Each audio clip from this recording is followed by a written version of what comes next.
Hey all, happy almost 4th of July. Enjoy the 3-day weekend. Stay safe out there. Um, yeah, my wife and I have a bunch of rescue dogs, so we don't love the 4th of July because of the loud noises. I like, right, what the 4th of July represents and celebrates, of course, but I don't love I myself don't like loud noises, and my dogs even less so. All right. So I thought I would say just a few things here. The insane rush of current events is overwhelming these days. These are not normal times. These are not normal times. It's that curse, right? May you live in interesting times. We live in very interesting times. The protests in Los Angeles. When I was there, by the way, 2 weeks ago when that was all happening, because my son just graduated from UCLA. That was only about 2 weeks ago. It seems like 2 months ago, but that was very recent. But since then, so many other things have happened. It seems like it's back in the midst of time already. And by the way, those National Guard troops, I think, are still under federal control. I don't know what they're doing. I don't know what they have them doing. There's really nothing for them to do. And I think Governor Newsom wants them helping to fight wildfires. So he's trying to get control back. All right. And the last time we actually had a president take control of a state National Guard was, I think, President Eisenhower, when he sent the federal National Guard, and I think maybe military troops as well, to Little Rock, Arkansas, to help integrate Little Rock High School back in the 1950s, apropos of the court's decision, right, in Brown v. Board. That's an interesting one, by the way. I didn't even plan on talking about this, but now that you mention it, Eisenhower sometimes gets hailed as some sort of a civil rights hero for that, and I'm a little hard-pressed to agree with that assessment. Look, Eisenhower is considered to be one of our greatest presidents. I believe he's top 10. He deserves it, and he's a hero of World War II, Supreme Commander of the Allied Forces, D-Day and storming of the beaches and the drive to Berlin and so on. Much to admire about Eisenhower. Much. Right? He led the charge for our interstate highway system that today we take for granted. He got the idea, right, the inspiration from the Autobahn in Germany. As he moved the Allied forces across German geography, he took advantage of the Autobahn, basically a sophisticated interstate highway system that Germany had long before we had ours. And he was like, this is badass. This is great.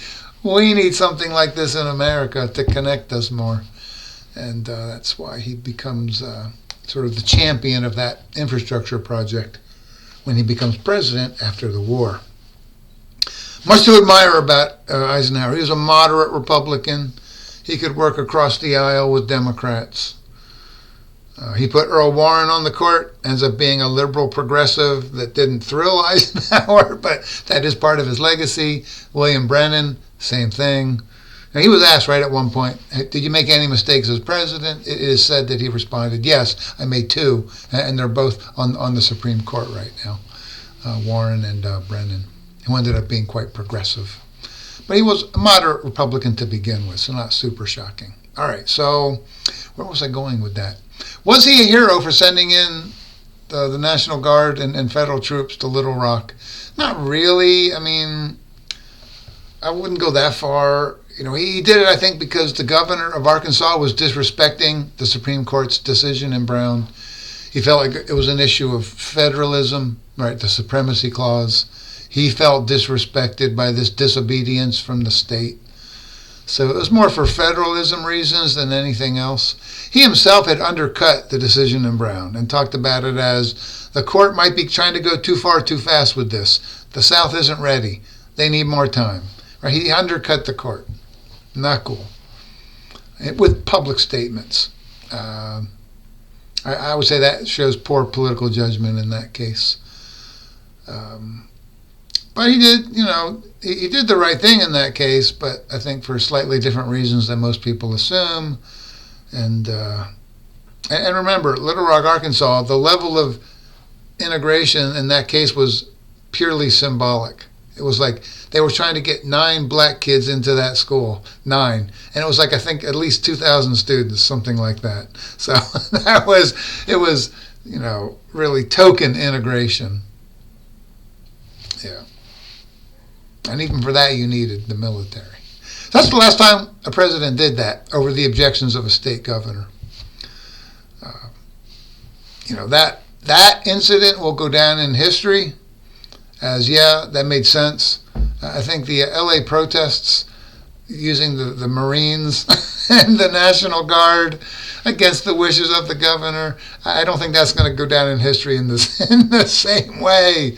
My daughter, who was there as well for my son's graduation, her brother, she said, at one point I saw some Marines. They were just like chilling, leaning against a building with nothing to do. Technically, they were protecting a federal building, but there was no threat to that building, so they were just hanging out. All right, so I think that was more theater than anything else. Eisenhower's situation was, I think, more meaningful, more compelling. But that's not what I wanted to talk about today. What I actually wanted to talk about was the Big Beautiful Bill. And it really is called that because it reflects the way Trump talks, right? A very limited vocabulary, very simple words, and very hyped marketing type words. All right. It is what it is. So what to say about that? It squeaked through the Senate with big changes. As I had anticipated, the price tag went up. The CBO, Congressional Budget Office, now expects that this legislation will add an additional $3.3 trillion of debt in the next 10 years. Under the House version, it was $2.5 trillion, only $2.5 trillion. Now it's 3.3. And again, that's the tax cuts, offset by a big cut in mostly spending on Medicaid. It is estimated, again, by the CBO that about, is it 11? About 11 million Americans will lose Medicaid coverage as a result of these cuts. And it's being pitched in kind of a neutral sounding way that is really covering up the underlying reality. Is that we're just tightening up work requirements and requiring more documentation from recipients to root out, some vague notion of waste, fraud, and abuse. Look, right? It's always a political decision how many people should be covered by a health insurance plan. You make a choice, right? And when you add paperwork, some people aren't going to be able to satisfy those paperwork requirements. When you institute additional requirements to access it, fewer people will. You're going to lose about 11 million people. That's just the reality. Should they be covered? That's a normative political question. And this bill says no, about 11 million people should lose their coverage. Disproportionately, by the way, mothers and their kids. So it's a little harsh. We're a harsh country in many ways. We are. That's our reputation globally, and I think it's mostly deserved. We're a harsh country, right? I think we're the only affluent democracy that doesn't have universal health care coverage. That's a large issue to discuss and debate. I'm not going to do that here. But I say we're the cheese that stands alone. We're the only ones that don't have universal health care coverage. We're the only ones. And so we already have big gaps in coverage, and now the gaps are going to get a lot bigger. And if you think we should be, harsh or harsher, this is a good thing.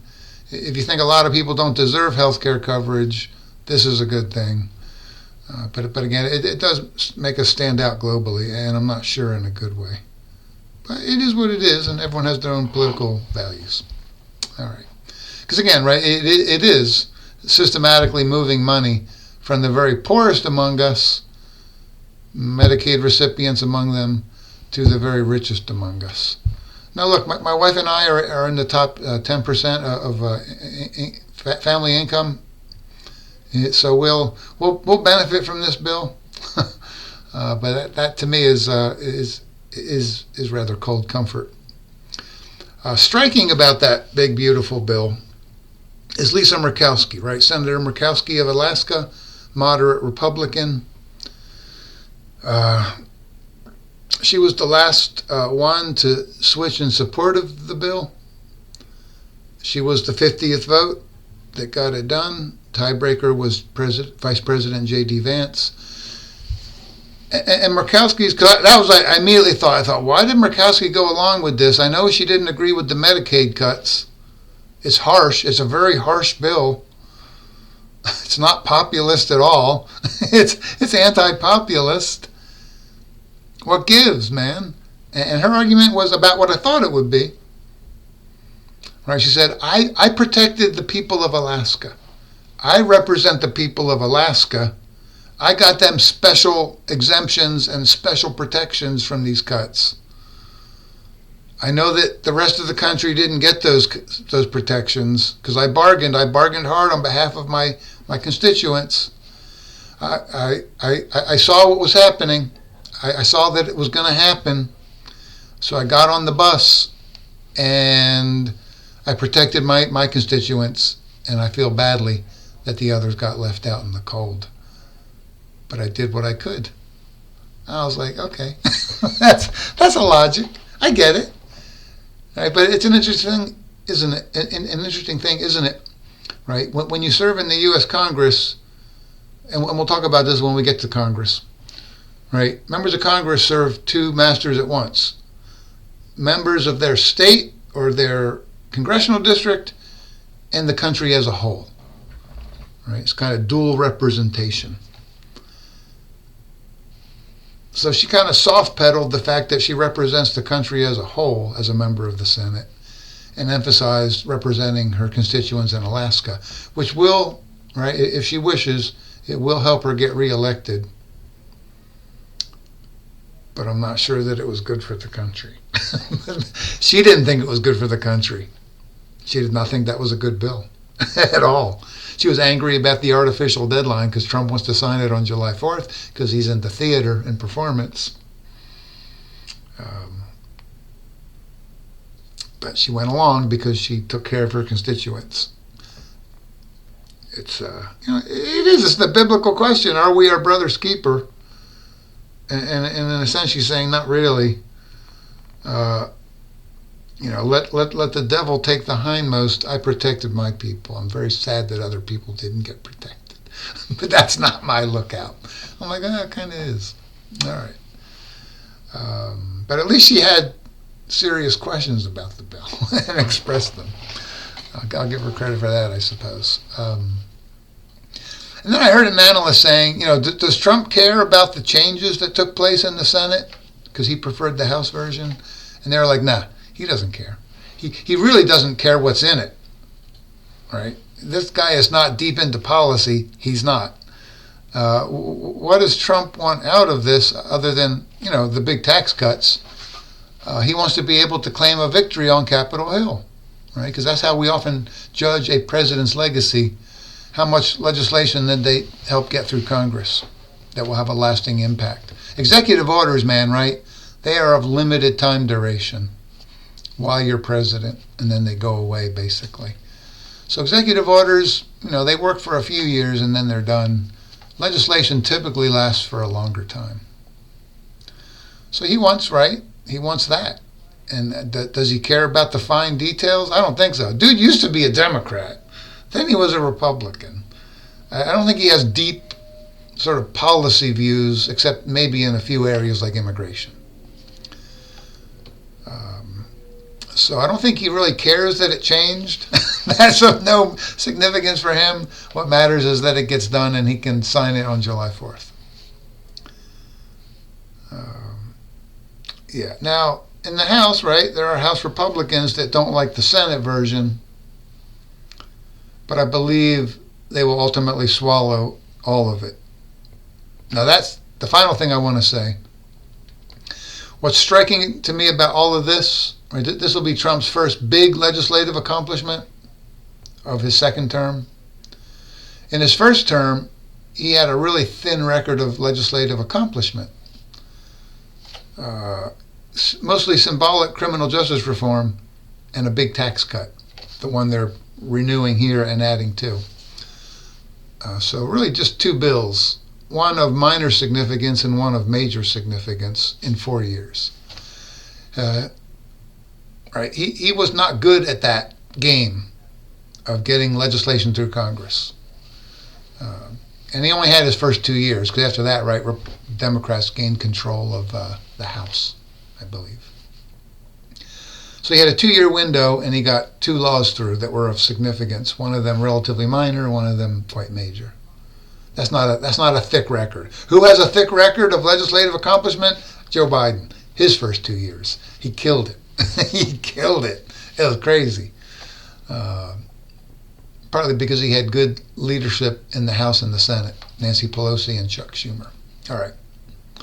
So Trump's like, damn, I got to do better this time around. And he's doing better already. Time will tell. This is the first big thing. Why does this look better for Trump in 2.0? I think it's because he has a much stronger grip on the Republican Party. If you remember, right, his first term, he did not have a strong grip on the party. He was still an outsider. A lot of Republicans were Trump skeptical. Trump's grip on the party was loose. His grip on the party is no longer loose. It's no longer loose. He has an iron grip on the party.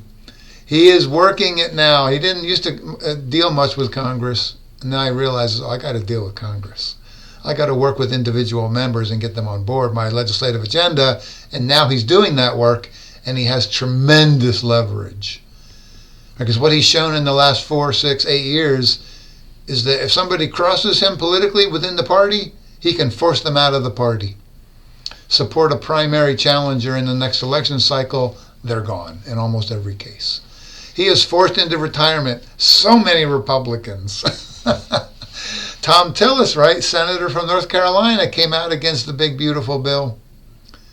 And now he said he's no longer running for re-election in North Carolina in 2026. Because Trump said, I'm going to kill your career, and I'm going to support a challenge within the Republican Party in 2026. You will not win that primary. And so, right, that's the hammer that Trump has now. If you don't support me on this big, beautiful bill, your political career is largely over. You better get in line. And it's proven to be super effective. That's the difference. That's the difference.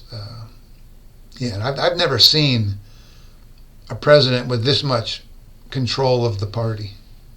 Biden didn't have it. Obama didn't have it. W. Bush didn't have. No president that I can think of had this kind of a grip on the party. Now, final thing I want to say. I'm terrible. Final thing is I think this is going to happen. I think Trump's going to get exactly what he wants. He's showing his grip on the party. So on the front end, this is going to be a huge win for him. He's on a roll in so many ways. He is on a roll right now. It's almost been shocking. It's like a blitzkrieg of political successes for Trump. That being said, right, how much public support is there for the big, beautiful bill? Although you always have to question, right, how much people actually know about the details. That's a public opinion question. But to the extent that people have views on it, 30%, actually 29% in a few polls, 29% of Americans support this bill. 29%. We'll say 30, nice round number. 30%. 30%. 30%. A bunch oppose it, and then a decent number have no opinion because they don't know enough about it. 30% support. Damn. That's low. Shockingly low. But it shows you, right, Trump's power over the party, that he can force through Congress votes on legislation that's deeply unpopular and win. Wow. What's the long-term impact of this success? That's predicting the future. It's a fool's errand. Really tricky stuff. But I say, damn, I find it hard to see how this is going to be a positive for the Republican Party going forward electorally. Right, we have some off-year elections coming up in November. I think this is going to hurt Republican candidates in those states that are having those elections. I think Democrats are going to overperform. And I think it's going to happen again in 2026 in the midterms. I guarantee you Democrats are going to use this as a weapon, and it should be pretty successful. I did see an analyst who said the Affordable Care Act, right, under Obama, was initially unpopular and over time has become very popular. About 2/3 of Americans now have a positive view of the Affordable Care Act. It did get modified by Republicans over time. Like the tax penalty is gone, and that made it a lot more popular. But the fact that it extended coverage to so many more Americans, Republican and Democrat and Independent, has made it quite popular over time. It's become part of the political landscape. Although notably, right, the Big Beautiful Bill does undercut it to some degree by tossing about 11 million Americans off of Medicaid. That's one of the things the ACA did, right, was it expanded Medicaid coverage to tens of millions of Americans. So over time, the Affordable Care Act became more popular because so many people benefited from it in red states and blue states, Republicans and Democrats. And this is not going to be the same. This is not going to be the same thing, right? This does the opposite. It's very punitive. It's going to hurt a lot of Republicans, a lot of red states, a lot of red geographies. Because increasingly, right, the Republican Party attracts low-income, low-education voters. That's great. But it means that, their constituents might be more affected than Democratic Party constituents, who are increasingly higher income and higher education.